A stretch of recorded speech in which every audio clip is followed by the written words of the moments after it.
Hi. We are on the set of season 2. Yeah, a set. We said it. A set. Yeah, baby, we said it. Yeah, we upgraded. We upgraded, and it feels so good. It feels delicious. It does. We're like fully able to like look each other in the eyes. We have cute little tables. We've got cute little rugs that are like comfy and cozy. We're official. We've got like little curtains behind us. It's like, it's still Script Daddy, but it's giving Script Father. You know? It is giving Script Father. It is giving... It is. That is on point. Official. It's officially Script Father.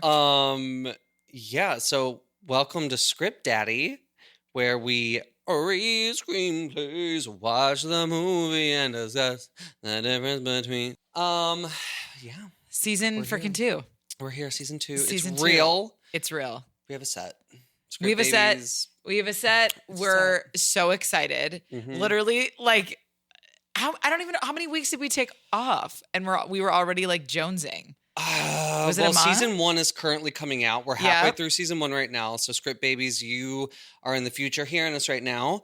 Hello. We took off. I mean, it's been maybe a month and a half. Has it? Jonesing. Yeah, because we finished recording back in like February. Oh my God. Yeah. Oh my God, that's there's a mosquito hawk that's in here. They're good. They eat mosquitoes. That's a big boy. Anyway, welcome to Script Daddy. Welcome to Script Daddy. Yeah, where we read scripts, watch the movies, and discuss the difference between script and screen. And it just never gets less interesting Truly. To us. I'm Colin, your Script Daddy Colin. And I'm Carly, your Script Daddy Carly. Co-daddies. We're co-daddies. We're co-daddies. We're co-daddies. Co-daddy, co-parenting, you know. We co-parent quite well, we've learned. We do. Kind of seamlessly. Some would say. Some would say effortless. Mm-hmm. Yeah. Some would say gorgeous, stunning, beautiful, all of the gorgeous, above. sexy,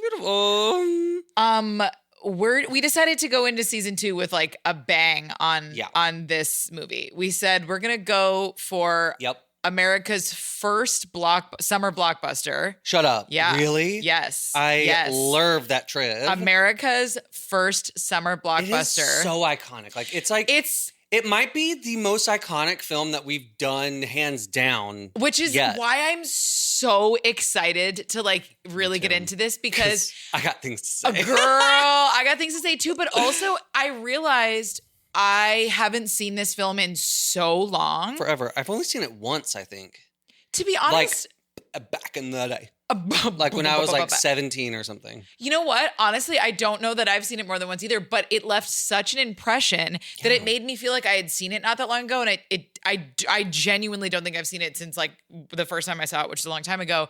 But it like truly like lives in me somewhere. But then watching it now, I had like some, obviously, I mean, we even said this with Closer, but like, granted, Closer is like all like interpersonal relationships, and this is it's different, but you can see. We haven't said what it is. Well, I know that, which is kind of fun because there's one thing that we can do that will tell everybody what it is. Do it.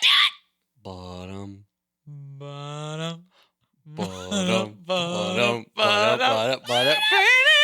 We're doing Jaws. Jaws, baby. What if I was like King Kong? Like, total pivot. We're like doing Titanic. Because there had to have been sharks in the water in Titanic. Yeah. We're doing Jaws. Jaws. We're going for gold with Jaws. Literally. Truly iconic. Truly iconic. It's still in the American zeitgeist. And forever. Honestly, the world zeitgeist as well. You know, one of the things I learned that I didn't love in the trivia. The negative impact it had on sharks? Yes. Yeah, it's fucked up. It actually. Huge. People were like hunting sharks after this movie came out, apparently. And but apparently, again, that stain is still kind of there. Yeah. And I will say what I did not expect was watching it this time, I felt strangely empathetic towards the shark. I know what you mean. I know what you mean. Oops. Probably also in no small part due to the fact that the animatronic truly is crazy. Fair. Like, you see it on screen, you see why they cut that shit out because it looks insane. In one part, there's a close up, and like you can see it's like latex teeth wobbling as it's. Oh my God! I want to go back. I want to go back and like rewatch from like that. Yeah. But I We'll get into that. But there was a Yeah. part of me that was like kind of surprised that I was like weirdly like, okay. I mean, there's a lot There's of a violence towards the lot. shark. And when you really think about it, sharks are just doing what sharks are going to do. We kind of Sharks are gonna anthropomorphize shark. this. Sharks are literally going to shark. We're going to anthropomorphize this shark to make us think that it has motives, like it's coming for these people. Especially in the script, the description that they give of him like following the shark, We'll get into it. Okay. We have so much to say. They definitely. So it seems like the shark has like a motive, but sharks are just sharking. 100%. And if anything, I feel like that is why it perchance left the stain on sharks that it did, is because it was coming off as if this was this like masterminding shark that had it out for these like specific people. When you're like. Anyway. It's also interesting because I saw someone talking, I think it was on TikTok or something. At one point they were saying, they're talking about the cultural impact of Jaws and how pretty much we probably wouldn't have like Shark Week and the phenomenon that is without Jaws. So much of how we view sharks goes back to Jaws, which is insane. That is insane. Insane. Also, this is the second Steven Spielberg movie we've done. You're right. We're going to be doing a lot of Steven Spielberg. We have to, because God bless him. I'm sorry, the man makes iconic movies. He really does. Like, we have to get into it because I want to say so many things I like can't even handle it. Okay, let's get in. The title, baby, is Jaws 1975. This predates Colin and I by a little bit. The logline is a small town police chief must hunt a killer great white shark terrorizing the beachgoers despite a greedy town council that wants to keep the beaches open for tourism. I don't know if that was actually the logline, but that's what kept coming up when I was looking for it. Starring Roy Schneider. Or wait, was it Scheider? I think it's Scheider. I don't think it is Schneider. I think it's Scheider. That's the lead guy? Yes. Robert Shaw and Richard Dreyfuss. Iconic Richard Dreyfuss. Directed by the Steven Spielberg. It was written by Peter Benchley, and then this got a little bit confusing. So when I looked it up, it said Peter Benchley and Carl Gottlieb, but then in the trivia, it said it was Carl who wrote the final draft while filming. Okay, that makes sense. So it appears that Peter wrote it, and then Carl rewrote it while they were filming. Yeah, because I noticed in the opening credits, there's the two writers. They're separated by an and. So I don't know if the rule was in effect then, but I'm thinking maybe because the first credited writer wrote the book that it's based off of. Oh. And when I read out my that makes so much sense. Right? When I read out my initial thoughts on the script, I just want everyone to know I did not know it was based off off a book. I did not know. We're looking at each other right in the eyes. Right, we're gonna probably have similar notes because that's who we are. But literally, same. In my opening statement of this, I allude to that, and I did not know that. Yep. Go. Where do you think you're going? I'm including it was composed by John Williams because truly the sound is. We need a new word for iconic. Literally. Script babies. We were talking about this before we were recording, but we were saying that it might be the single most iconic, well-known movie score of all time. There's so many other ones that I could throw into the mix, but let us know what you think. It brought so much life to it in a way that it really felt like a character in the film. It opens with those chords. I literally was so blown away. Even to the point where as a child, I couldn't get into a pool at night because I would just hear that sound in my head, be like, "Woo!" I still get into pools at night whenever that happens, which is rare, with a little bit of a ee-oo, but what if someone accidentally put a shark in here when no one was looking? One time I was in a hot tub at night. I was probably 9 or 10, and literally I was sitting in the hot tub. I was alone, and then I just thought about a shark whoosh, rising up and getting me, and I got so scared I got out of the hot tub. Right. Because a great white shark can show up in a hot tub, sure. Anyway. The cultural impact is immense. Yeah, and the mind can do some crazy things. The deep end of every pool, to me, if I close my eyes long enough, someone could have thrown a shark in that can survive in chlorinated water and kill me before it dies too. I heavily do not fuck with the ocean. I respect the ocean, but I am fucking terrified of the ocean. Same. I you heard Scott and I talk about this earlier. It was like kind of a joke, but kind of not. When I was on a certain type of birth control for a few years, I went from like never having a fear of the ocean to all of a sudden being absolutely petrified of it. No. And I looked it up on Reddit, and like other women had also developed a fear of the ocean from the same birth control, which is so weird. Again, it could just be anecdotal strange, but nonetheless, all of a sudden in adulthood, I had this like crazy fear of it that I still have. And it bums me out because I feel like the ocean is like, whenever I'm around water, I feel it's so more healing. peaceful. And yet being like, I would love to swim freely in the ocean and think nothing of it, but I simply cannot. I can't either. I like it's start hard to for me to even hyperventilate do a it in little a bit. lake because I'm like, what's underneath there? Girl, that's a whole other What's thing. just beyond my toesies? The Loch We don't know. Nessie. And every lake has a low-key Ness, little Nessie going like, yeah. girl, you best be kind or else I'm nom nom nom nom nom on them toes. On them toes. Yummy. The budget started at $4 million. So again, this is, I saw some slightly varying things, but in general, what I got was that the budget started at $4 million. It went 100 days over filming makes sense. because of all the animatronic stuff. And all the time on the water That too. it went like to dude, $9 million. Girl, I Supposed. wonder what that is adjusted for inflation. Oof. Oh, literally though, I thought about it and I was like, I could never do a shark movie. The answer is no. I don't. The answer is no. Even thinking about That the tank girl. work. The girl in the beginning who has to, and again, I read how they did it. It sounded like absolute hell for her. Like they literally had her pulled by a machine in these different directions. Sounds about right because she's jerking around. But I was like, my nightmare, because I would still be going like, but what if a shark does come up? Yeah, and we're on a movie set here. What if this fucking equipment gets all fucked? Who knows? Shit goes down. Shit goes down. So I was like, no, thank you. The estimated worldwide box office gross was $470 million. Fuck. Oh my Yeah. God. What had Steven Spielberg done before this? Do you know? I don't actually know. Like, because I was wondering, I was like, was like Raiders of the Lost Ark before or after this? But yeah, that's an insane gross. It made some money. So that's why I think the impact was so large, because everyone and their cousin went and saw this movie. And which is also gets into my, I'm not going to get into my daddy do's and don'ts, but it dips a bit in that direction. Yeah. Do we want to do our daddy scores or a quick trivia?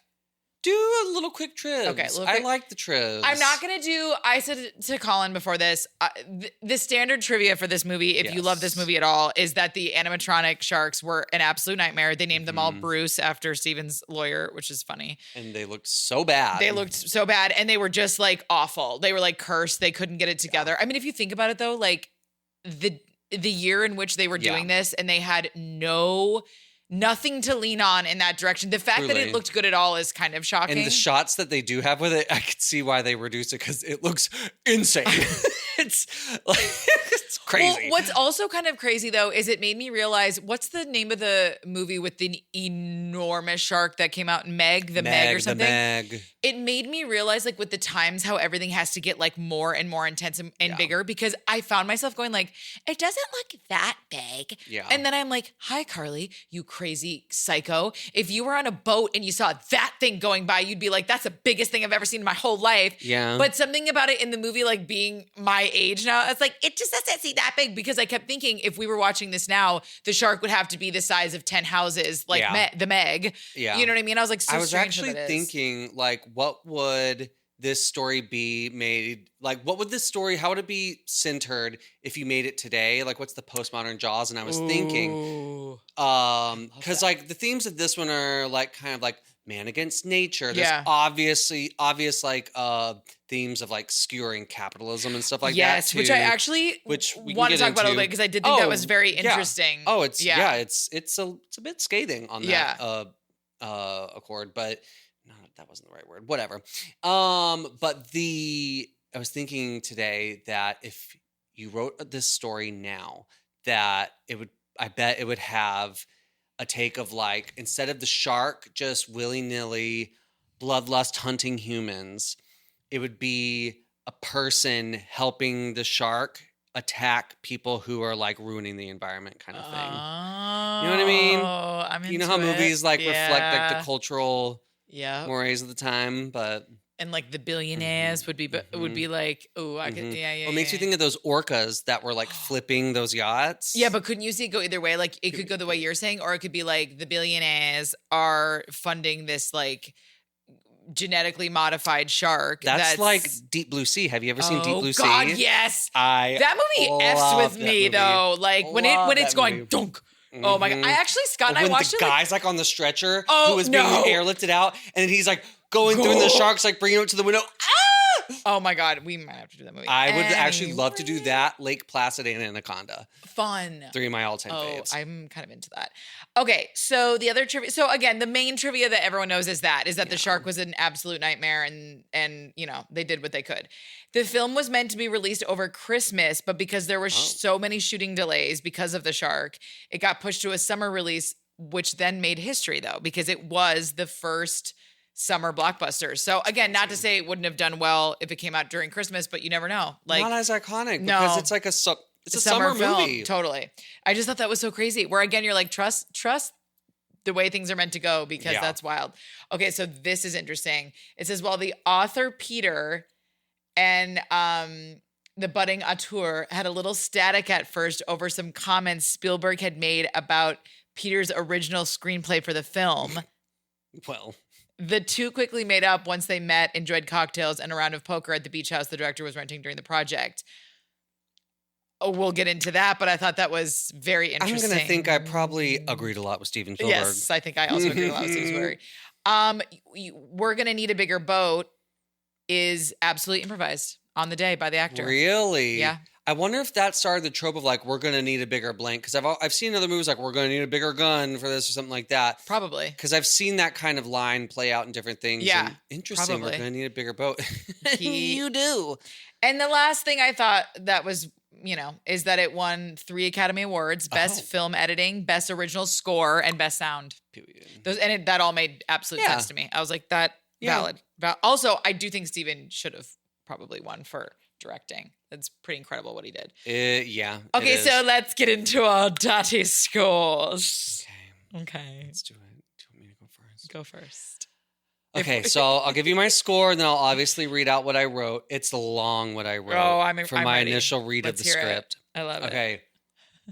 So script babies, I gave it a 5.7 out of 10. Okay. And that's even up from what I wanted to give it. Okay. I did not love the script. Let me read you what I wrote after reading the script. This is truly a beast of a script, pun intended. It's 114 pages of dense, sometimes overly technical action, peppered with primarily on-the-nose dialogue that leaves hardly anything to the imagination. While I do love well-written action, and this has it in heaps, I found myself becoming bewildered by the mammoth task of reading it. The writer clearly knows his way around a boat, and while his technical knowledge is impressive, all the boating language worked against me as a reader. I found myself getting lost on the page amongst paragraphs and paragraphs of words, although objectively well-written and sometimes beautifully written. The writer didn't hold our hands with this story, which can work, but there's such a lack of place on the page that becomes daunting to try and imagine where the characters are situated in the scene, even when it's simply within someone's house. While I did love the character descriptions and the tension that is on the page during the shark attack moments is quite well done, the overall experience of reading the script was daunting and made the beautiful writing less engaging for me. Everything from the first dialogue we see on page 3 to the irony of naming Quint's boat the Orca, which are also known for being shark killers, is crafted in such a way that made me feel like I was reading a pulp fiction novel. And that element of the story I did quite enjoy. I just wish they'd scaled back on the excessive action to make for a quicker, more concise reading experience. I did not know this was based off of a book, but so much of that action reads like a book. I kept thinking, and I wrote a small little excerpt. I kept thinking, this feels literally pulled out of a book. So much of the action feels literally pulled out of a book. It seems too precious. The writer was too precious with his material. But what you nailed so well, I do not think I was as articulate about it, but what you nailed so well that I kept thinking was that this is a great writer. We're not reading, this is not someone who doesn't know how to write. Yeah. They almost trust you to know I kept thinking if this was written now, they would have to be more a little, I hate to say dumbed down. That's not even the word I'm looking for, but like it really did feel like the effort that had to go into trying to understand all of this, the boating stuff, that alone mixed with so much action and so little into the characters and the relationship dynamics was why it was such a beast to read. Because I kept feeling like I was like on the outside of this, going like, I want to understand more of what is going on. And again, you can read between the lines, but there was a lot of that going on because there was so many references to these boat things. Stuff, and it's it's niche information. Absolutely. For the people who are going to be reading this script, that what it made me think of was in Black Swan. They did not get too technical with we even commented on that with the dancing terms and terminology and stuff like that. You can get really in the weeds with that if you wanted to with that story.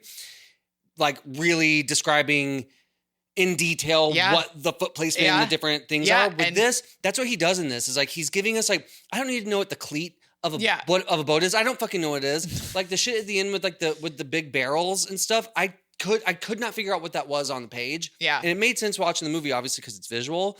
But I was like, this is clearly someone who knows all these boating things, and it's impressive that you can say that. But in my mind, unless you treat the reader and the viewer as a complete novice to this world, and you teach us these terms along the way, then subvert it in the end and see those terms that we learned, how they're playing against or helping the characters. Like on the boat, when they're on the boat, you actually could have played some cool things if we knew some of its machinery well and how it could malfunction or how it could hurt someone. Yeah. Because like when that rope like caught his legs in the movie, that was scary and visceral. And like, but you granted that's not like really in technical terms, but like it bogged it down too much for me. And there's completely agree. So much of it. This is what I wrote, which is very similar. I said I felt like this script was more of a document at times than a script. It put all its eggs in the monster's basket and not enough into the characters we were meant to be following. Some of the action was incredibly poetic and felt out of a novel, which made the lack of heart on the page and in the characters feel strangely overlooked. It was clear while reading the script that it was adapted from a novel, and I imagine trying to condense all of it was not easy. I looked it up. The novel was 368 pages. Okay. So I think what Steven Spielberg did with it is truly remarkable, and it is yet again another example of what collaboration can do and what the right filmmakers coming along can do when they bring it to life. Like saying you got so much more specific, and I'm so glad you did, but like literally I kept thinking that, and like my first thought was I'm like, am I a dummy? And then I was like, no, it really was one of those, like you said, teach me enough so that you can be using all this by the end and have it pay off. But it was like, it was that mixed with the fact that it really felt like the characters were the least thought of.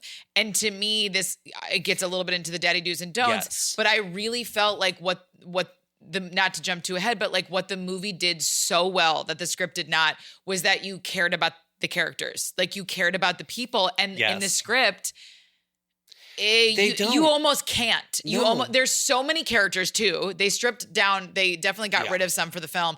There was just too many A, B, and C plots going on. Too much. It was crazy. My daddy score was 6. Period. Like the dialogue was so bad in the script. The dialogue is so much better in the film. So much more natural. It's like crazy. Yeah. Let's get into our film score then. Okay. So for the film, I gave it a 7 out of 10. Okay. And this is what I wrote after watching the movie. The movie far surpasses the screenplay and offers a much better storytelling experience. All the broad strokes of the story are there, but in the film, the material is handled better, is much more grounded, and doesn't have as much of that pulpy schlock that the script had. The dialogue is also more grounded and less on the nose. People speak more like humans and less like exposition machines. Mainly, I loved how they centered the story more firmly around Brody, as opposed to bouncing around and showing moments with other side characters. And then in parentheses, I put most of Quint's stuff is cut out and streamlined, and they took out a whole sequence where the out-of-towners hunt down the wrong shark. It's just too fucking much. And this gave me a much stronger emotional core with which to connect to the story more. While I've never been a huge fan of Jaws, I will say that this is an incredible example of how to streamline a story to its most essential parts while still playing to its strengths. So well said. The changes were, Some of the best Yes. we've seen thus far. Yes. To the point that it made my score, I was surprised by my score. If I gave it more time, I would maybe change it, but I actually gave it an 8.9. And the reason why, and again, I'm really working on my overthinking, was because I was genuinely overwhelmingly impressed by what they did with that script. And again, I feel like it sounds like we keep shitting on the script. It's not even a bad script. There's aspects of it that are actually quite impressive, but for overall impact, it's lacking a lot. And when you see how well this film did, the fact that it was literally America's first summer blockbuster, and that for a very long time, highest grossing film, that the fact that that came out of this script is absolutely remarkable. And again, for me, like, sharks scare the absolute shit out of me. I respect them to the end. Like, I have so much respect for sharks. At one point, I was like involved with like a shark organization until they said you'd have to swim with sharks, and I said no, thank you. So love sharks, terrified of sharks. So in many ways, I was like, I did not expect my score to be so high, but when I was watching the film, I just kept feeling so impressed with what they did. I just was genuinely like, every time I wanted to try to find like a flaw, it felt, not that it just fell short, in the sense that I was like, it's so impressive what they did with this. And I just felt like the streamlining of the characters in particular, and like you said, really letting Brody shine, really letting Brody and Hooper shine, and then Quinn, and like letting them be almost like their own little like team, was so much more interesting, and what the script absolutely lacked. Like, I need an emotional in somewhere, and I was never getting it, whereas in this film you get it very quickly. Totally. And also what I have like a specific note for, I loved the relationship change that in the script, Brody and his wife Ellen, they're like nothing burger. They're like total nothing burger. But dare I say, in the film, they're kind of hot. Like, I'm kind of he's a sexy little. He's a little hottie. But when she's like, want to get drunk and fool around, and he's like, oh yeah, I was like, like they had real chemistry, and the work that it's very Steven Spielberg, but like I bought them as a couple, like a real couple. Whereas in the script, I almost forgot she was even in it. She's just like a nothing. Her dialogue is so insane in the script, and it's like, it's just, everything's so on the nose. We're like, I guess we can just start getting to the script too. Like, so like in the script, there's this whole through line that the wife wants to go on a vacation. Yeah. But they can't. And we just don't know why they can't go on a vacation. She's always putting travel brochures in little places that he can find it. And she's like, let's go out. And so on page 3, her first line of dialogue, she says, Martin, aren't you tired of Maine lobster, Long Island duckling, and Ipswich clams? Just once, couldn't we go for a Big Mac at the bottom of the Grand Canyon this summer? And he says, look at me, I'm not even awake. She said, you've had no time off in years, Martin. And then he said, living here is time off. And then it does this thing where she's giving naggy wife, and I was like not into it, whereas in the film, she's not that at all. Yes, absolutely. There's this one part where it shows that he's a police officer. Here it is on page 4. I wrote, I need to know if all scripts from the 70s spoon feed exposition like this. Here's the action. So you see him and the wife or whatever, and then we see that he's a police chief, and this is how. It says, the sunlight catches Brody's police chief badge as he slips on his shirt, and we discover why he can't go anywhere. Girl, bye. Like, it's like, no. Clearly they can't go anywhere, but like, but anyway. Yeah, it just didn't land for me when I was like, I didn't really buy them, and I was like, oh, it kind of felt like they hated each other low key, whereas in the movie, you're like, no, like, her little runoff when she says bye to him, I was like, girl, you better run, I can't look. What should I tell Michael? And he's like, I've gone fishing, whatever. And I was like, the actors also really ate, for lack of a better term. They really brought the material. The dialogue got better, but I thought Brody was particularly like Yeah. the right hero for this film. That Yeah. he wasn't over the top at all. If anything, it was kind of like, I feel like in some ways he threw it away in the good way. Yeah. Where it was like, he just felt like a guy who, everything. you know. Yeah, which works because like it's clearly a sleepy town. They even say like when in the very beginning, this is in the script as well. So the girl gets attacked, they find her body the next day, and then when he finds out from the coroner that it was a shark attack, first thing he does is go to his deputy or whoever it is, and he says, "Where are the beaches closed signs?" And they're like, "Oh, we've never needed them, so we don't have them." So like right there, it's like he's never had to deal with this before. So I think playing it more like back-footed, it like plays into it because in the movie we really are experiencing this more with Brody, and like he's kind of figuring it out as he goes. He has a fear of the water, and like how did you feel about the whole him being afraid of water situation, if anything? It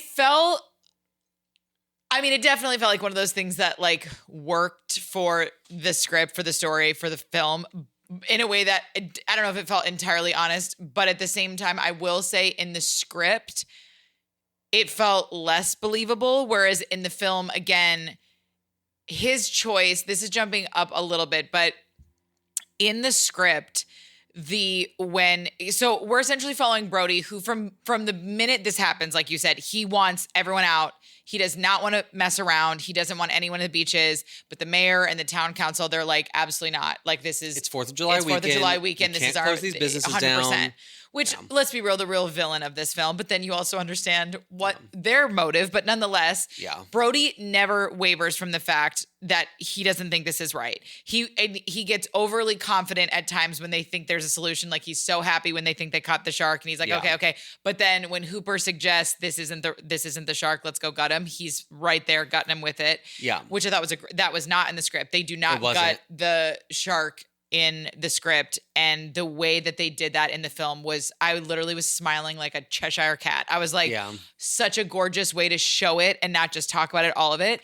But Brody, it's like that's true for the exposition of it all. Yeah, that was actually it was really gorgeous. Good to marry the two. And also when Hooper is examining her body in the script, it's like literally 5 seconds. Oh my God! In the movie, it's so much better. Because in the script, you don't get a sense that most of her body was eaten, and in the movie, you see that it's literally just like half of her torso and her head, and like a hand that has survived. And hearing him describe it and seeing the look on his face, Richard Dreyfuss is acting in that scene incredible. Like, girl. And then the way he starts going like, "Did you call the Coast Guard?" Like, it built tension so beautifully. Whereas in the script, if you go read it, it is a completely different scene. It is literally like a in and out, nothing.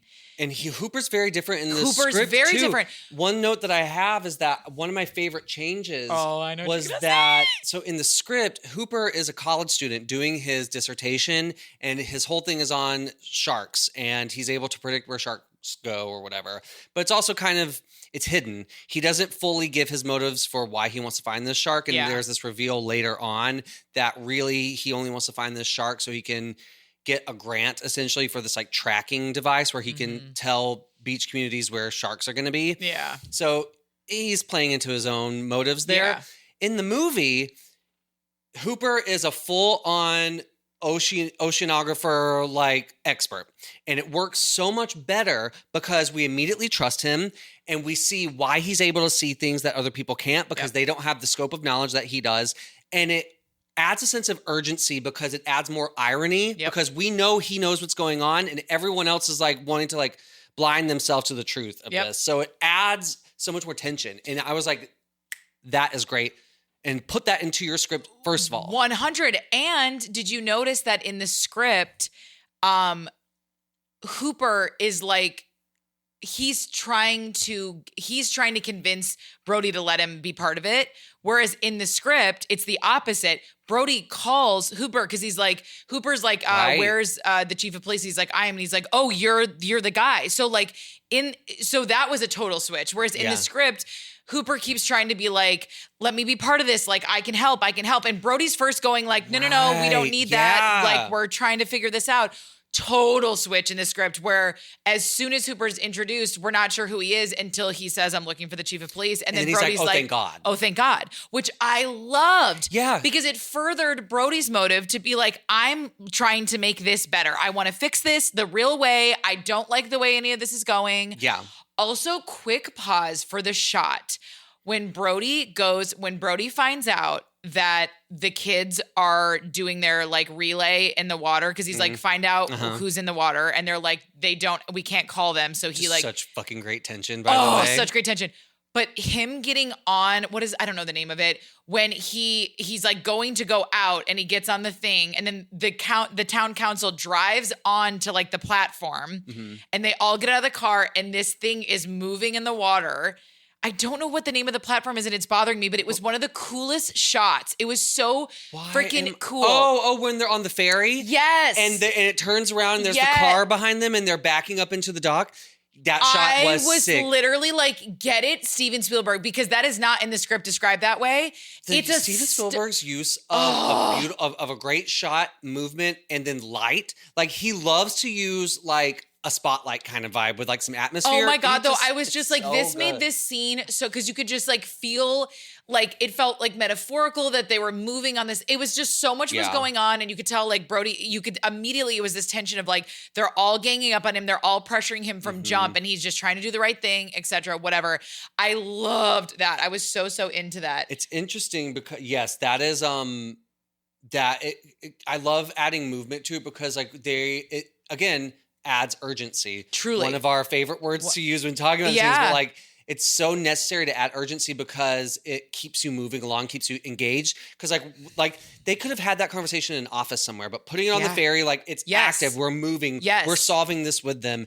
And I love that. Isn't it crazy though, when you think about it though, every single film we have done, whether it is indie, whether it is big, The Notebook, whatever, almost every change we've seen from script to screen has been added urgency. And that's not to say that you have to make your script like every single second is someone about to blow up. No. But at the same time, what an interesting thing. Urgency and purposeful action.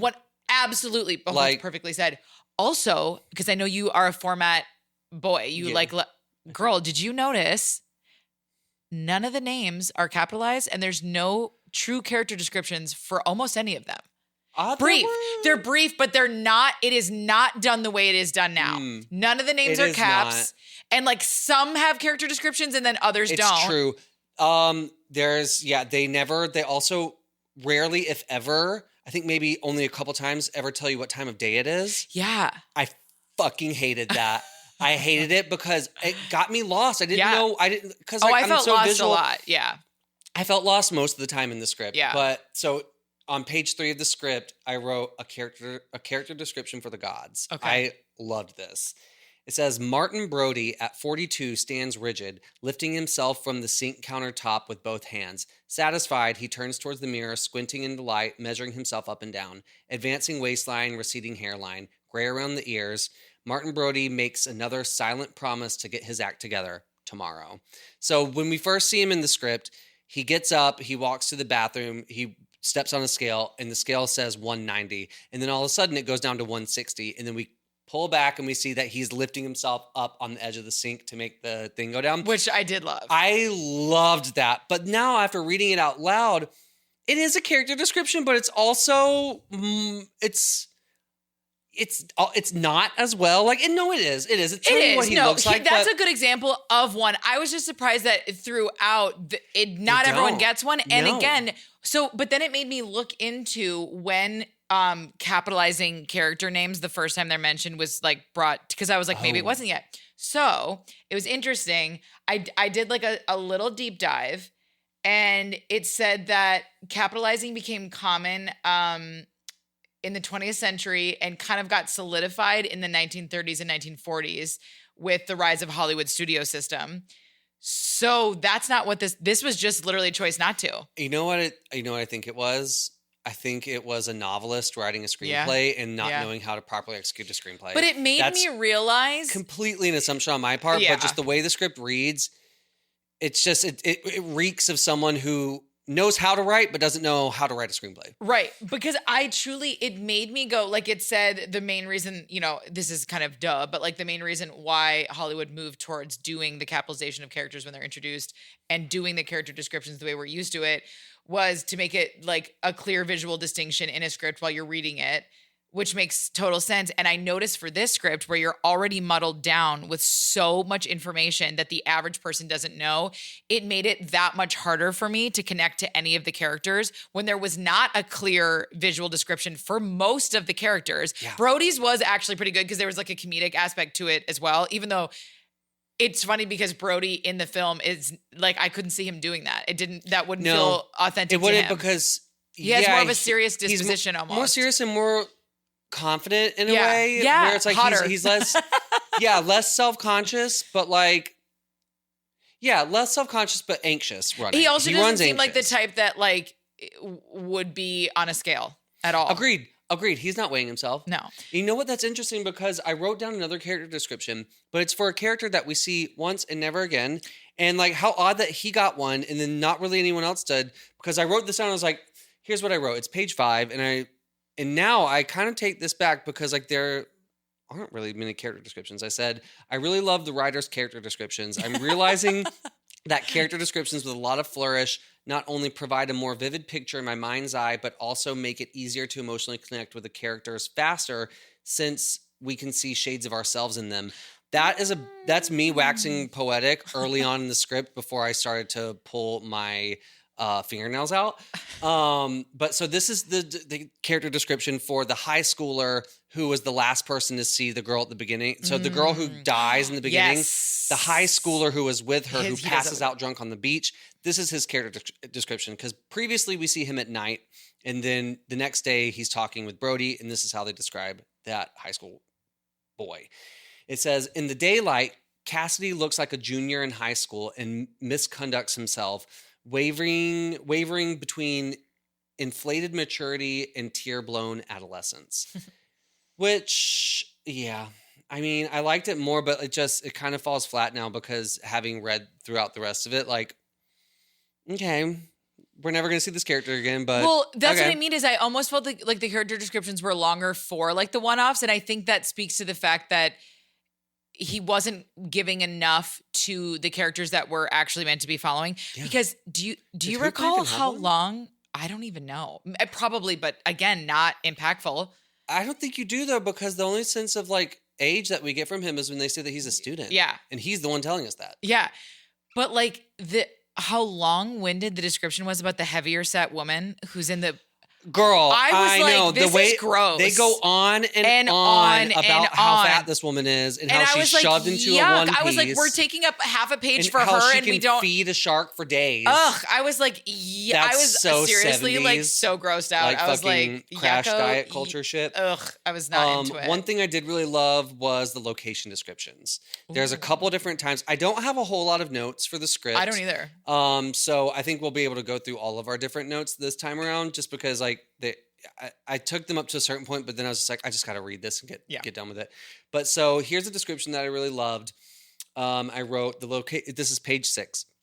I wrote the location descriptions and the action are truly beautiful and also work double duty by painting a clear picture in your mind while also providing a sense of tone and foreboding, like on page 6 when they find Christina's body. And again, us talking about action that supports tone and stuff is something that you've heard from us and you will continue to hear from us. It's just good to have different examples of it. So this is what it says. A skein of seaweed garnishes the base of this isolated dune. The booming waves and fizzing surf make dialogue inaudible. And then I wrote as like a little aside from that, I said, taking away the dialogue engages our imaginations more and makes the revelation of her mutilation be more visceral because we're experiencing the shocking revelation without the distractions of characters speaking. I also love the indication of future torment that the writer gives at the bottom of the page after Brody has identified the body. So he's looking at the body, he's making the boy like come identify it because he was the last person that saw her. And then this is what it says. The jolt that assaults Cassidy is not unexpected. He falls backward in a sitting position as though shot. Nods yes, it's her. Brody turns and slides off the dune, stumbling close. hear his breathing. He looks around, envisioning the week ahead of him. I did love that because, like, you know, he just knows this is, everything's about this now. That's what I think was kind of, like, to be honest, a little jarring about the script is that he had some really, I have a couple of descriptions here where, like, beautifully written that it made me go, like, I wish he would have leaned into the characters more, because I really would have loved to have, like, seen that same perspective given to characters, because it really felt like the characters were overlooked, but there were some actions where I was like, oof, that's beautiful. He placed more emphasis in a way on beautifully describing some locations and then, like, intricately describing what's going on the boat and stuff like that. He there was too much emphasis on the wrong parts of the story. I had one, page 20. I said a great standout description. It says, Angle Michael appears from the chute of a breaking wave. He is all right, but the wave that curls after him carries the shredded pieces of the day-glow yellow raft. The foam that breaks wide on the sandy beach is tinged with pink. That's beautiful. Like, you get everything you need from that. It's not only visual, it's beautiful. It's both. It's exactly what you see in the movie, It's exactly what you see in the movie. And it's in the movie, it's seeing that actual visual, and, like, you see that little boy go under too. Like, this ruthless. This movie's dark. Yeah, it's ruthless. There are kids getting chopped up in this. Yeah. Like, holy shit. Did you notice that one of the things, because it got so redundant in the script and they really fine-tuned it in the film with Michael, how, like, remember, isn't it Hooper who gives him the tooth, the shark tooth, and says, like, if you wear this, they say sharks don't. And in the film, he's, like, wearing it, the shark almost gets him. Yeah. And then they kind of completely took that out. And Michael does almost get killed, but then it's, like, his friend. That's still in it, and it needed to be because, can I say, I honestly think, outside of the fact, the biggest changes that I was like, oh my God, obsessed with were the fine tuning of the characters, and specifically with Hooper, Brody, and Quint. It felt like they really got us on the right, so that we cared for the second half of the film. We cared because these three had this thing going on. But specifically, they really get you with Brody and Hooper. You want to watch them do whatever together. Watching them kind of become archetypal figure. Yeah. But one of my favorite changes that they made was that in the script, the little boy who is eaten by the shark, when Michael, Brody's son, is not, the wife, or excuse me, the mother doesn't say a word. Like, he like, almost to the point of strange, he points out over and over again in the script that she never speaks. In her grief, she never speaks. Yeah. And in the film, girl, this is one of my notes too. Mama speaks. And it was so necessary, because in the script, Brody's choice to, like, go on the boat felt, despite the fact that, like, Michael almost died, it still felt like, for a man who hates the water, and it felt like all of a sudden this, like, massive change that it made me kind of go, like, wait, he's like, I'm going. Yeah. Okay. Whereas in the film, all you needed was that woman looking at him and saying, you are responsible for this. You knew that first victim was killed by a shark. And it was like it was like Brody's biggest fear being spoken back at him, that it all of a sudden, it almost, not fully this strong, but it almost would have been weird for him to not go, because now you go, your son almost died from this. This woman's son did die, and she's looking at you and saying, I'm holding you responsible. That now you're going, oh, we totally get why he's going on this boat. Yeah. For his soul, for his reputation, for all these things. Obsessed. Love. Absolutely. Let a widowed mother speak. Let her speak. It will be impactful. Yes, because in the script, so when she speaks to him in the script. Does that make sense? What I just said, a widowed mother? That doesn't make sense, does it? Because widow is a widow is, a widowed mother. I mean, that means she has no husband. A widow has no husband, but you can be a widowed mother. What would you be if your son died? Just, I guess okay, it doesn't matter. My brain just went to What's a the weird... opposite of an orphan, like for a parent? I don't even want to think about it. Anyway. So in the script, they go and they go catch the shark, and it's in the movie too, and it's not the right shark. We all know that. In the script, the mom comes to see the shark when it's being strung up, and she just, like, spits on the shark and she walks away. But as Carly said, she confronts Brody in the movie. And this is what I wrote after that moment, because I was like, this change is Huge. brilliant because it services the story and the characters so fucking well. This is what I wrote. The moment when the mom comes to see the shark is so much better in the movie because, unlike in the script, she confronts Brody, forcing him to come to terms with his oversight that led to her son getting killed, thus propelling his motivation to find and kill the shark even more strongly and with more conviction. Because right after that, we see the moment at the dinner table with Brody and his son, a further reminder of what he has and she doesn't. Like, they really hit it home that, like, and like, it's a really sweet moment where, like, I saw someone on TikTok actually talking about this a few weeks ago, where it's something that we wouldn't really see in a movie these days, that moment between he and his son. They'd probably cut that out, but it's a really sweet kind of thing where the kid is mirroring what his father's doing at the table. Like, he puts his hands over his eyes, the kid does it, things like that. And the father notices this happening, and you can see like these shades of him watching his son, and he's devastated because he knows he's culpable essentially for the death of this other child. And then he's looking at his son, and then he's like, can you give me a kiss? And the kid's like, why? And he's like, because I need it right now. And it's like so heartbreaking and plays into the tenderness of Brody too. It really makes you care for him and for his motivation. Just like, there's no reason that couldn't have been in the script. And it's a great thing to remember with your character. I don't want to get too much in my daddy do's and stuff, but like at so many moments in the script when I was in the movie, it was the contrast between what was on the page and what was on the screen was so stark because the characters, it makes you realize how the characters really were not serviced on the page. Really ever.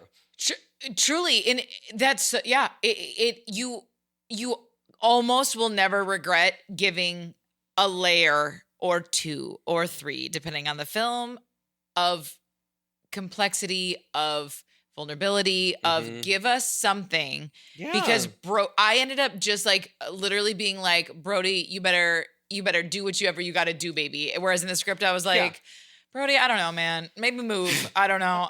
Make a move, man. Make a move, man. On page 13 and 14, I did love Quint's intro. Okay. Because Quint in the movie, like, I know that he's like a character favorite, like Quint's intro in the movie. People really love that. I think it's been parodied. It's been parodied in so many ways, but like there's like a famous Family Guy parody of it.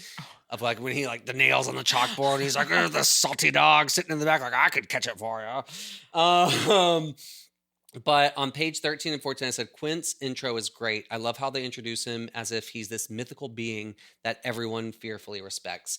So here's what it says from the bottom of 13 to the top of 14. It says, close Quint. Rising like Neptune from out of the deep, Quint walks to the sidewalk in the pool of his own shadow. He is a sleek and sinewy specimen, inches over 6 feet, and with a face making it hard to determine where the scars leave off and the wrinkles begin, though he's no older than 50. Quint seems to be heading for the local tavern when a crunch of seafaring fishermen pour out, forming an impenetrable knot around the sidewalk in front of him. One of them sees Quint, who approaches with no intention of slowing down. The 7 fishermen never give it a second thought. They part like the Red Sea, clearing a beeline trail to the bar doors.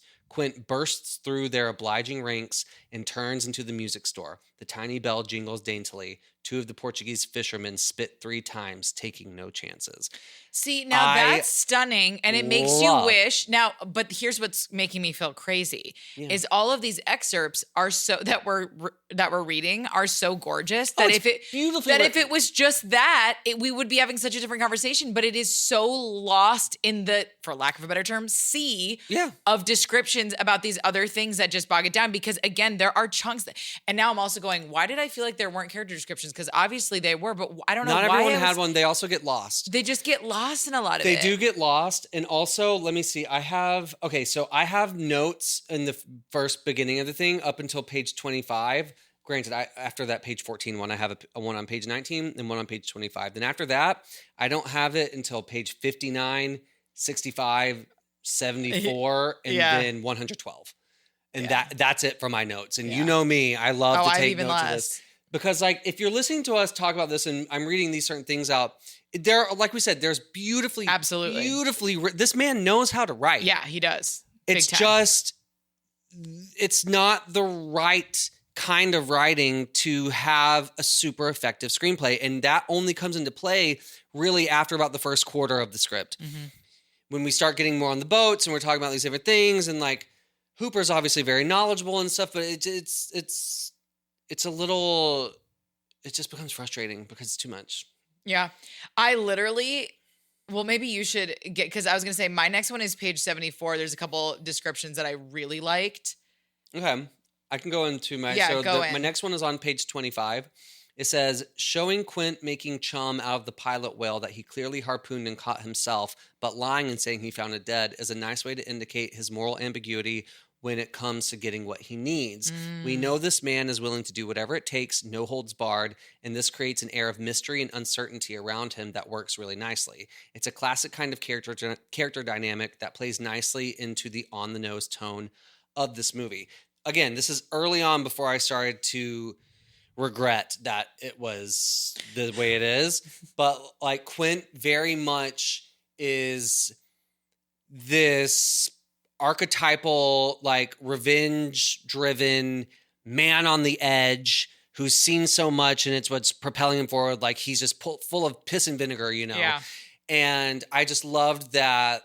Yeah, it felt storybookish. Yeah. That like, so when we see him in there's another character that he has like this assistant. Salvador. Yeah. He didn't make it to the film because we don't need him. And so we see him and he's making chum and it's out of this pilot whale and he's cutting strips off of it and putting it into this grinder.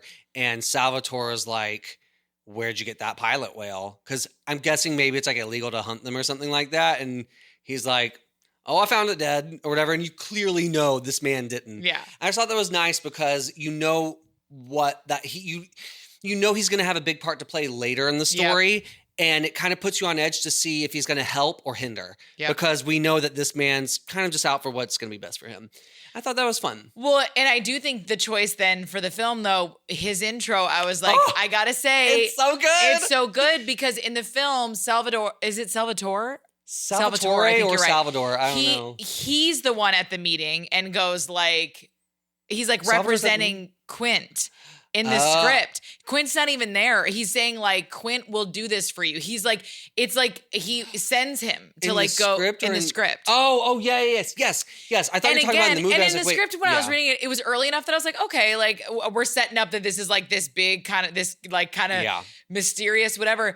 But then when you see in the film when they cut straight to it and it's just him sitting in the back, there's also something haunting about the fact that so early on, this guy is like, yo, I'll go do this for you. Mm-hmm. And they're like, no thanks. No creepy. No thanks. No, you're weird. Town whatever. Weirdo. Then to only end up essentially begging him to do it, I was like, oh, it once again added such a delicious layer. Whereas like in the script, it was early enough that him sending like his almost like assistant was kind of fine. But then in the movie, I was like, oh my God, such a better choice. Just have him be there. Yeah. And I loved another element of Quint's intro in the movie that I loved was that because like the elements of like it being almost like a pulp novel on the page, there were elements of that I clearly really enjoyed.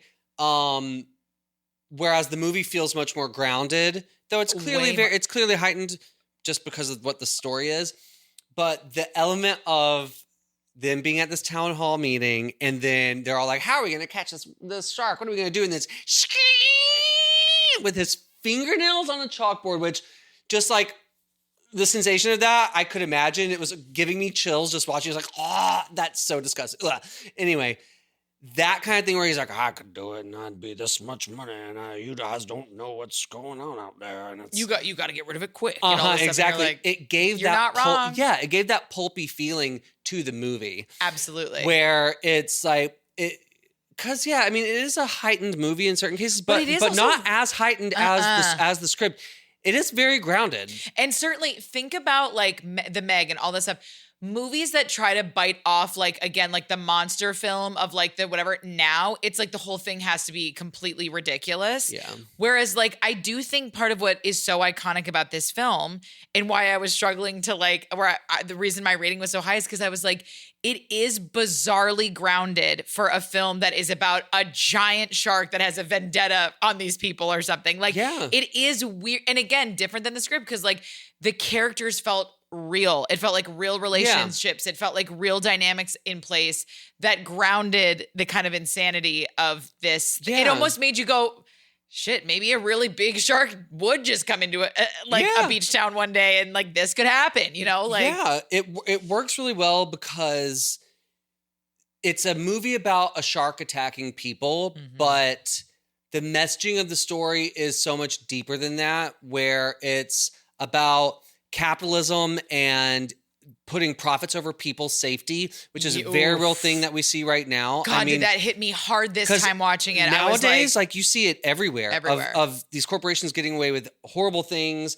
And like, it's like Flint, Michigan, still no clean water or shit like that. Like, and like no one's doing anything about it, and they're going to cover it up. And that is kind of an evergreen not trope, but theme to play out in stories, and has only become more magnified the later we've gotten into capitalism. I literally could not let that go watching it this time. I was like, oh, only one. Now, one is still too many, but only one person would have died if they would have, from the first shark attack, said, we're closing up shop, at least for a couple of weeks, But it's like, and what's crazy though is that when you break it down, you're like, it's the mayor, it's the town hall. And you're like, you can villainize them, but then they're also going, this town needs the money to survive. So now everyone's going, we want to keep our jobs. So it's like, again, the bubble effect of all of this. But then I also thought it was even interesting the way it was explored in both the script and in the film between Quint and Hooper. Quint is constantly rubbing in Hooper's face, oh, little city kid, college guy, like, you know, like, oh, Mr. Smart, like you got city hands. Like he's always, oh, your tools, oh, your little, like, you know, whatever. And then on the boat when he's like, see, you like college educated kids can't do that. That happens. It like happens a lot in a way that I who knows if there was meant to be messaging around this or not, but I did think it was interesting that in the end, ultimately, it's this combination of all of it is how they kill this shark. It was not just Hooper. It was not just Quint. It was like this kind of culmination of good and bad decisions all kind of coming together at once. But if you notice, the brainy, more intelligent take or like strategy is what wins the day. True. Quint ends up getting eaten. And Quint ends up... Which I did, like, with the vendetta that Quint has against sharks, having been on the USS Indianapolis or whatever, and like seeing all the people get... love that monologue, by the way. Did too, because that's... my God. I'm pretty sure that's a real thing that happened. And he performed that. He performed the fucking shit out of that. The monologue was good in the script. I went and looked after, but it is different in the film. The monologue is different. And he delivered that very well. Oh my God. It felt like everything got quiet and it was just like, and it made him make sense. But then how did it make you feel that he was then eaten by the shark? I didn't like it because it kind of, okay. I didn't like it overall because I felt like it was unfair for him to die that way, but also that's life. I was going to say, do you know why I liked it though? Is because in the script, it actually bothered me that he died by his own, like stumbling on his own stuff. Yeah. That actually pissed me off more. I like the visual of him falling on the harpoons, but it seems more stupid. That pissed me off more because I was like, this guy came all the way out here to do this. Of him getting eaten by this thing that has already destroyed his life. Yeah. And it sent him in this direction of being like this town crazed person. But like the other theme of that is, so Hooper is all about the muscle it forward. Let's get this thing, hook it, smash it, stab it, harpoon it, whatever. And then Quint is more like that. Hooper's take is more like, let's find the scientific way. Let's track it. Let's anticipate. Let's think like the shark. That way we can get ahead of it. Yeah. And that ultimately is what saves the day because it's Brody using his clear-headedness to shoot the canister to blow up the shark. Which I guess that's all. No, because he's not strong arming it. He's using a weapon. But do you know what I mean? Yeah. Where it's like this, like brain versus brawn element of it. Well, and in the script, when Quint smashes their only communication with, that pissed me off. But in the script, Brody like barely responds, and then I was so satisfied in the movie when he's like. Brody, it's like it's the only time you see him lose his shit. He's like, you are crazy. Like what the fuck? It's so stupid. And then similarly, seeing how pissed Hooper gets when Quint blows the freaking boat out. Like he just keeps pushing the speed. And you're like, bro, you're so close. You're bringing it into shore and you can't help yourself. But again, I found myself going, but that's a real person. That's a real person who's allowing something, their judgment is out the window. They're possessed.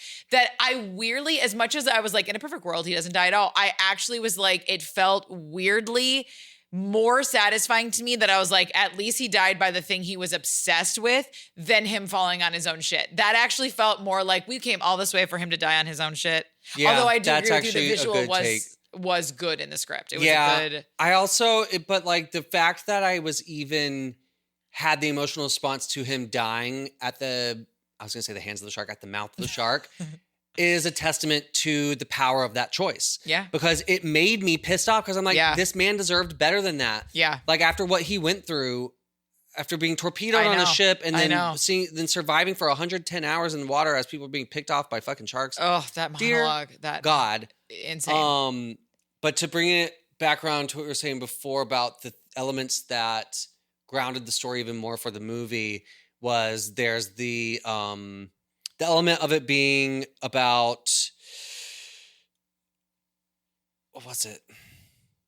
We just went on a whole tangent about it. But anyway, the other element that I think grounded it really nicely was the emotional component of a father trying to save his son and trying to make up for his misdeeds and oversight of not having done anything. Yeah. Which is not, it's on the page, but it's not really, they don't hit it as home as much as they do in the movie. Agreed. And all those things work in concert to take this story beyond just the typical big animal attacks story, which like, I don't even know if they're really, no, there's like monster movies from like earlier before this, but like it was really well done. And I want to know, I would love to know if Steven Spielberg had a heavy hand in changing that narrative with it. I would imagine so because he's the director. I feel like and just like, it just really impressed me because like, I mean, we've talked about this before. We know Steven Spielberg is amazing, but like when you really sit down and analyze these films, like he's fucking incredible. There's a reason he is who he is. Like, it's wild. He really does. He really does dive into like relationship dynamics in a way that is impossible to look away from. And like, so simply. Yeah. Yeah. Like he knows how to get to the emotional core of a movie. Like E.T. girl. Yeah. That will rip your fucking heart out. Girl, we need to do all of Steven Spielberg's movies.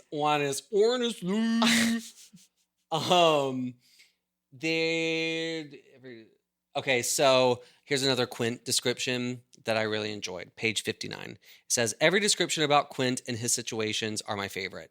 And they were. That was my favorite thing on the page was to read Quint. It was the most fun, for sure. Yes. Even the way the interior of his house is described reinforces this idea that the only thing scarier than the shark is Quint. Yep. So, of course, he's the man for the job when it comes to finding and killing it. And this is what it says. This is how the writer describes the entering Quint's home.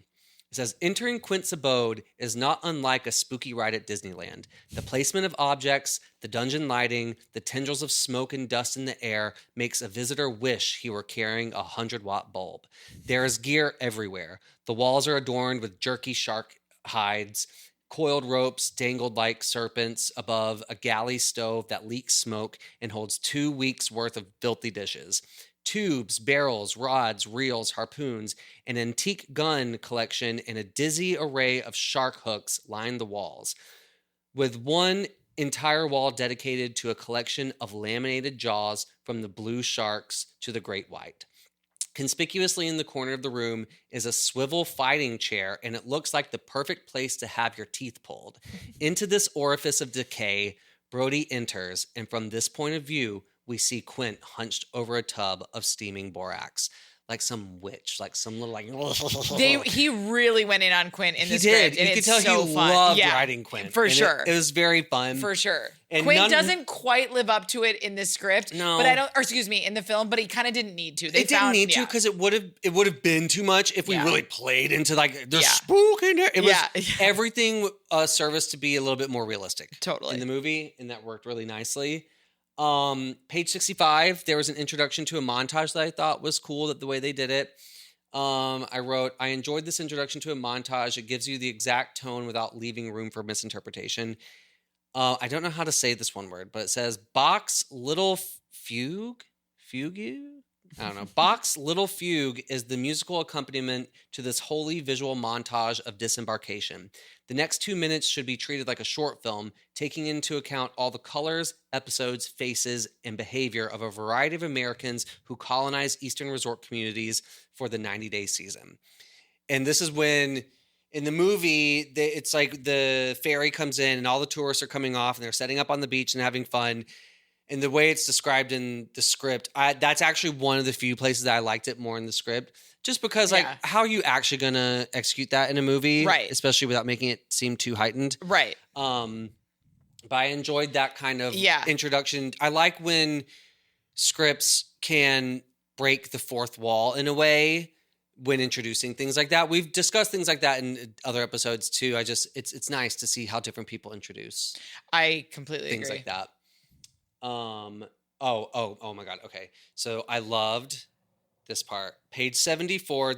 I circle back to this in my. We definitely Girl, go. On the beach when they're all scurrying out of the water. Yep. Okay. So I circle back to this in my daddy do's. Oh my God. I love that we both wrote that. So I said, I love the way the writer executes panic in the action. Yep. This is the description when all the beach goers are trying to get back to shore after the shark is spotted. It is so visceral. So good. Oh, girl. One of the best parts of the whole script. And this is another one. I think there were the two spots, and this is the second spot where I thought I enjoyed this better experiencing it on the page than I did in the movie. So this is what it says. This is a confirmation of our worst dread, a full-blown headlong water panic. Screaming vacationers claw their way over the bodies of the less able. Some literally attempt to walk over the bobbing heads and glistening backs of others pulling for dry land. Close up, panic, horrified faces. Some are stunned and wondering in slow, tentative circles, while others are helped out by friends. 5 people try to mount a rubber raft. Ugly reminders that each of us is number one. Brody enters shot, yelling into his walkie-talkie. Hooper charges past him to help an old man out of the water, returns to pull several others out to their feet. Literally, that's exactly what I wrote down. I was shook. I was like, and I agree with you. It almost is so intense when you're reading it that then when you get to that part in the movie, it's like can't be as intense because True. It's so visceral when you're reading it because your brain goes to like the ugliest. Whereas like in the film, it's still like awful to see that these older people are like being like, but they definitely don't go like as dark as I think your mind does when you're reading it. But again, gorgeous breaking of it saying, ugly reminders that each of us is number one. I was like, that's some king shit. Like that is some top tier descriptions right there. Yeah. I gotta give it because to like him. Gagged and like, yes, it's just such a great commentary to have in that moment. I think, you know, is exactly it in that what scene also where like they talk about the little girl getting her glasses knocked off and then she's looking around by me?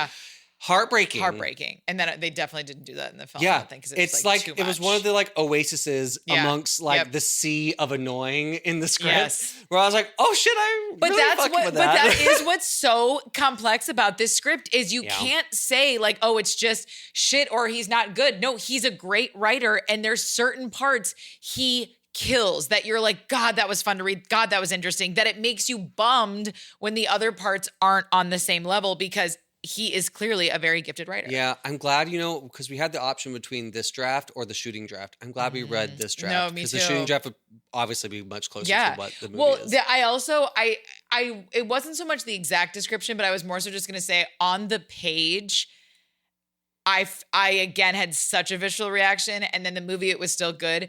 But the fact that this whole blind panic is happening over a prank. Oh, right. And then at the same time, the shark's actually going for Michael.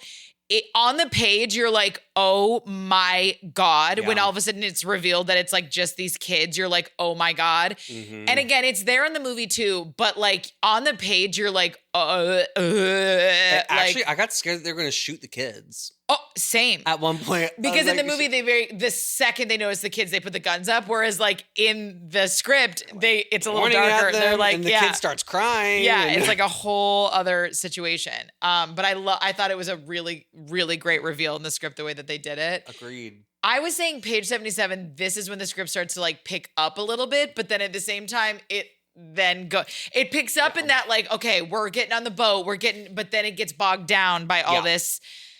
action, but that's around the same time in the film where it really picks up because now we have our dream team of these three misfits coming together and the choices that they made, like for instance, in the at this point in the script, they hear the whales and they're like, what is that? And he's like, oh, the whales are out, whatever. And then they all go to sleep and then they wake up to the whatever. But instead, in the film, they start singing together. Yeah. And I loved that. And again, I was like, tiny but enormous details. Mm-hmm. It was so much more charming and believable and like put you in this weird, it was more vulnerable for these men to decide to start singing together than to fall asleep together, which is crazy because in reality, falling asleep makes you way more physically vulnerable. Yeah. But I loved cause it's in the script when they're comparing scars, that's in the script and it's so well done in the film. It's like really, it feels improv. It's so good because they're just like the rapport's there.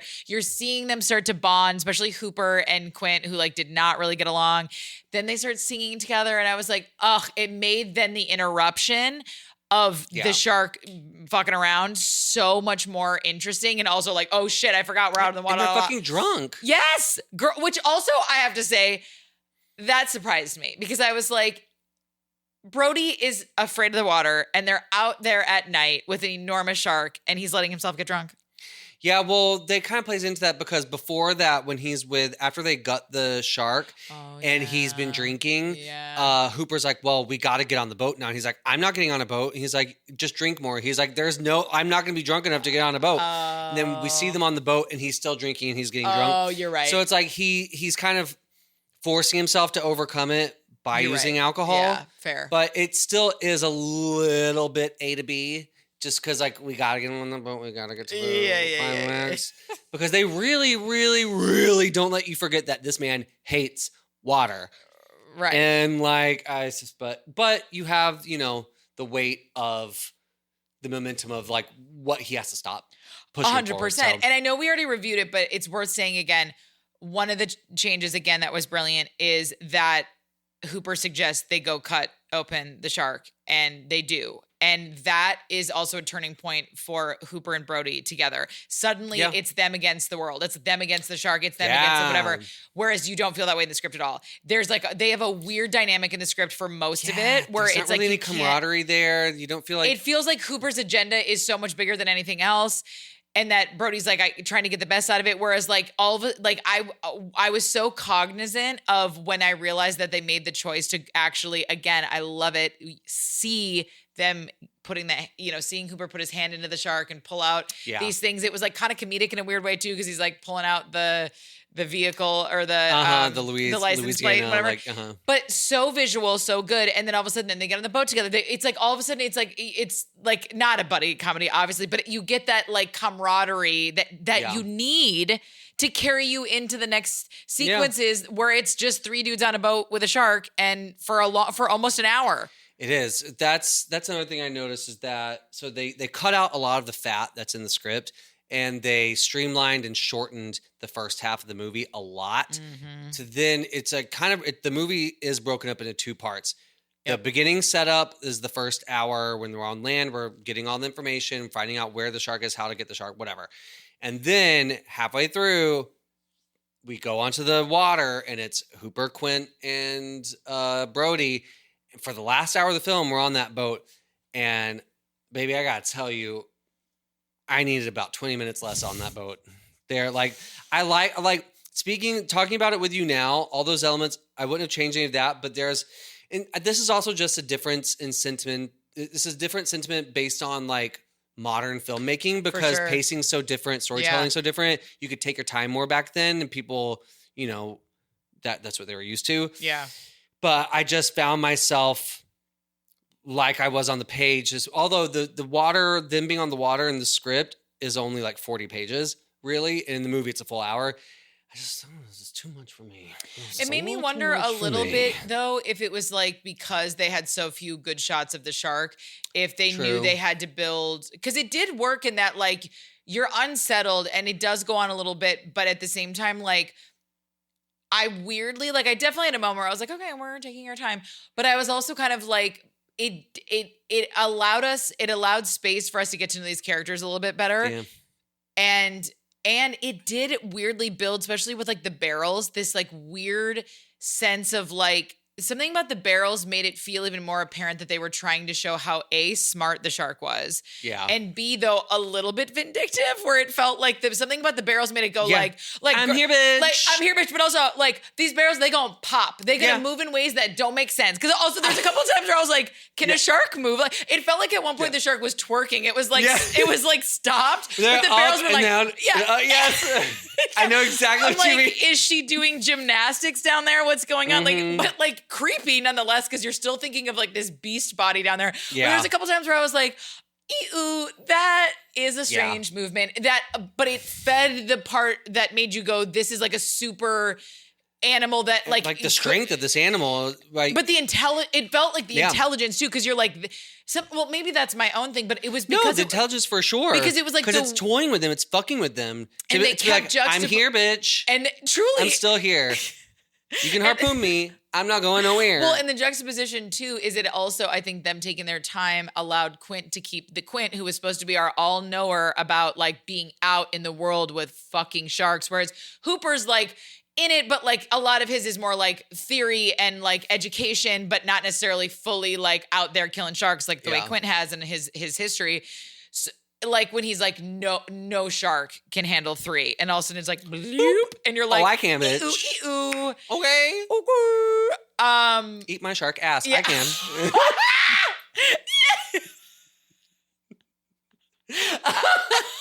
I need a shirt that says "Eat my shark ass." But I mean, she was a petty little something. She was petty. She was like, "If you're gonna come for me, you know honey, what? I'm coming for you." Would they just assume that it was a boy shark? That could absolutely be motherfucking mama shark. That could be a mama shark. Okay, and she's like, do, bitch. Yeah. So my last script note is on page 112, and I really liked the way that the tension for the climactic battle was written. And here it is. This is what it says. This is when the boat is sinking backwards and the shark is there ready to gobble them up at the bottom. It says the orca, which is the boat, the orca is tipping backwards, sinking stern first, tipping deck chairs, irons, spent cartridges, thermos, beer cans, all pour into the vacuum of the open, gagging jaws. I don't know if gagging is the right word. Of the open jaws. It wants Brody now. Its tail keeping him in position. Brody is sliding towards it with the rest of the debris as the bow raises 30 degrees. He intercepts one of Hooper's compressed air tanks, and just as he and everything else pours towards the whirlpool and into the jaws, Brody braces himself and shoves the tank at the bottomless pit. They jam between the upper and lower jaws and stick fast. The shark twists backwards in the water and turns away. Hooper, rising, is peering around for Brody and Quint.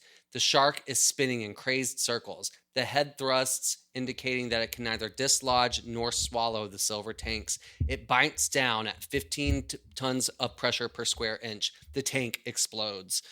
So, the change, again, the brilliance of the movie, they took it and added more determined action into that climactic sequence where he's making the choice to shoot at it to explode the thing. Yep. And it plays into the competence of Brody and just makes it more dynamic than just the shark exploding himself. And also the shark doesn't thrash around in the film. It keeps going under, which makes it creepier, to be honest, because you actually don't know he's struggling with it. In the script, it's like it's like as soon as that thing goes in, you're like, oh,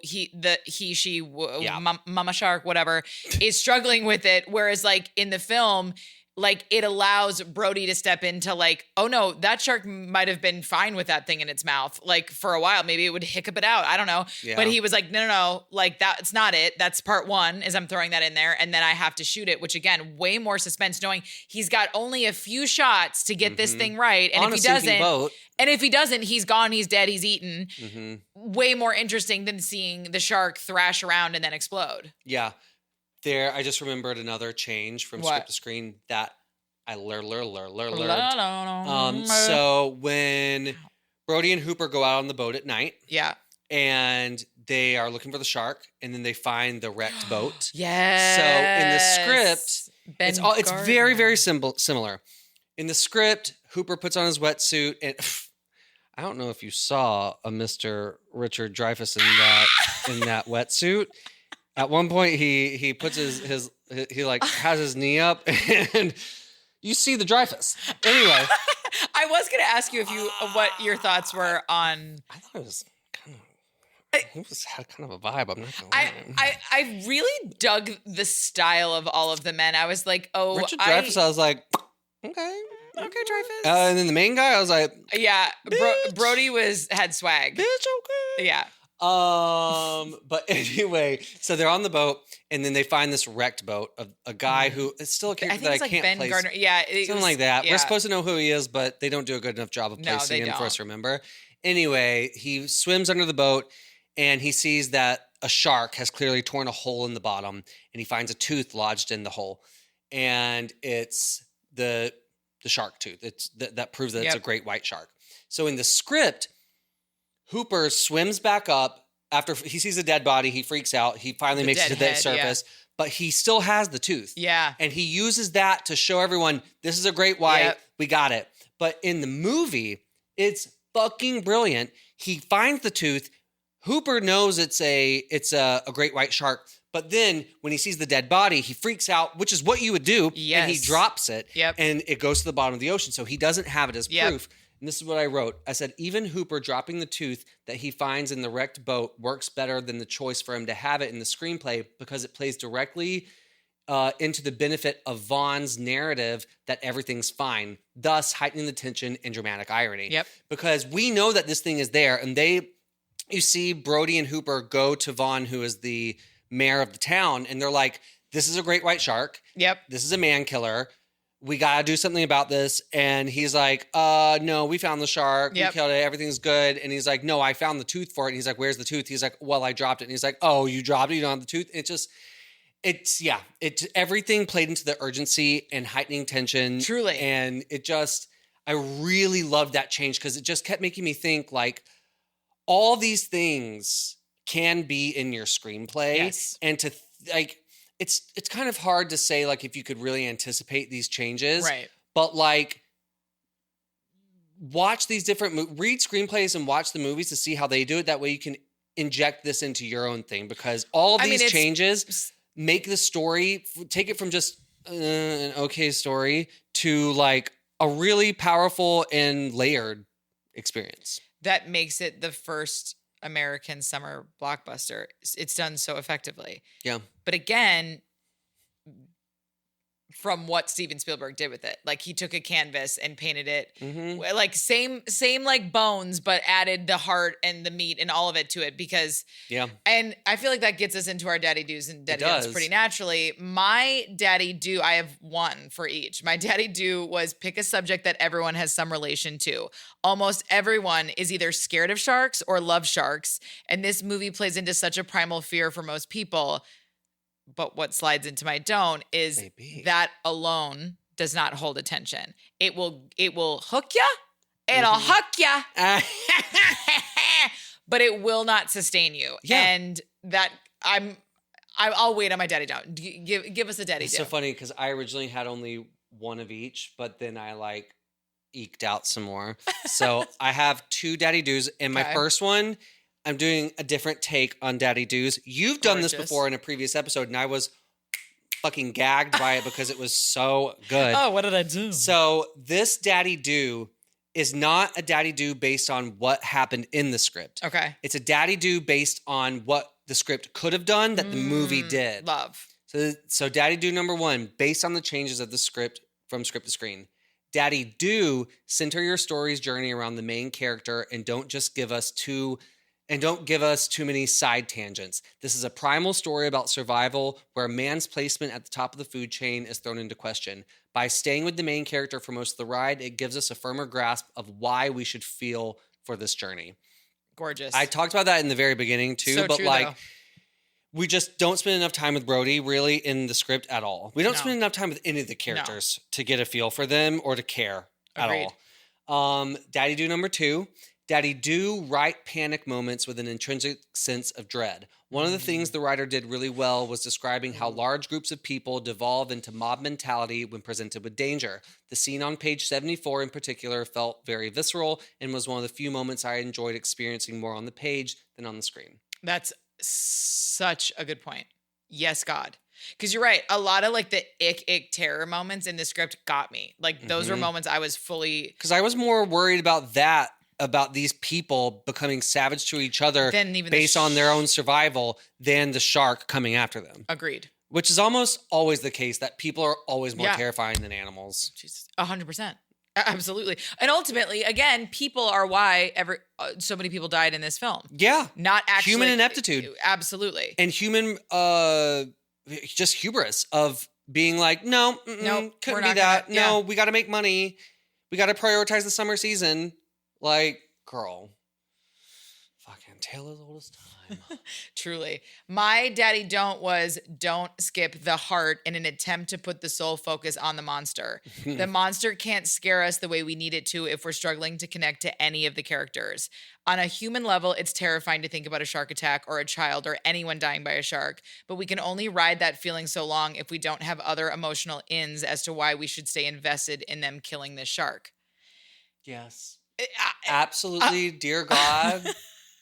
That is delectable. I just was like, because it really hit me. I was like, what is it about the script that is like making, by the time I'm at the end, I'm like, okay, they killed the shark. And it was just like that thing where it's like, yes, he was so good at describing these dreadful, awful moments in the shark and the this and the that. But I was like, I should care more that this shark is killing people. But it almost felt like I got numb to it because it was just like, that's what this monster does. Yeah. Whereas like the film, again, like I really felt the impact of getting to experience Brody and his wife multiple times. They gave us multiple scenes where they had these moments of connection. And again, Steven Spielberg's brilliance, where it would just be quick stuff. Like I already said it, but when she's like, should we get drunk and fool around? And he's like, oh yeah. It was so small, but it told you like these two people like each other. So it made the stakes of him leaving bigger, because in the script, I kind of thought she hated him, to be honest. Yeah. That like in the film, I was like, oh no, like she's heartbroken that he's leaving, but she gets why he's doing it, kind of. I mean, my ass would have been like, Scott, if you go on that boat, you might as well be eaten out by a shark. But you know what I'm saying? Like where I just, again, this script, or the film just spoke to exactly what I'm saying, where I'm like, oh no, you gave me a little bit. You gave me emotional ins. You gave me Quint's in on what he's been through and why he wants to do this. Hooper's in. Brody's in. Everyone, that all of a sudden now I care. Yeah. You know what I mean? But at the same time, not so much that like I was still able to like enjoy the end and feel like satisfied that like, all right, shark's dead. I hate that Quint died, and now the movie ends. And it ended at such a great spot, by the way. I actually really loved that. We didn't need any need a more. whole That was wrap-up. it. Yeah, because the whole point of the story is, are they going to get the shark or not? We don't need to see them come back and then, what happens after that, and everyone being cheerful and happy. And it was like the you wife don't be need "Oh, it. you survived." Which again, like we need to like do an episode where we just talk about endings, Mm. because for my own writing, I am such a fan of open-ended leaning, Yeah. where that is like how I write an end, where it's like it's open-ended enough that you don't know for certain, but I'm leaning in a direction that will give you an impression of something. And I don't think all films should be like that, by the way, but I felt like Jaws, I was like, this ended exactly where it needed to, because like you said, the plot of this film is actually so simple. It's like freakishly simple. Man must kill shark. Yeah. Men killed shark. Done. There's literally nothing else to investigate, that I was so grateful that we got to end on them kicking their little feet into shore. Mhm. Even though did you have this thought when when Brody, God bless him, kills the shark and he's floating in the water and blood is everywhere. And all I kept thinking was, what if another damn shark comes up? Yeah. Because they saw that other like huge tiger shark. They're like, this shark doesn't usually go in these waters. This could be the one. I literally was Girl. like, y'all need to get the fuck out the water. Mhm.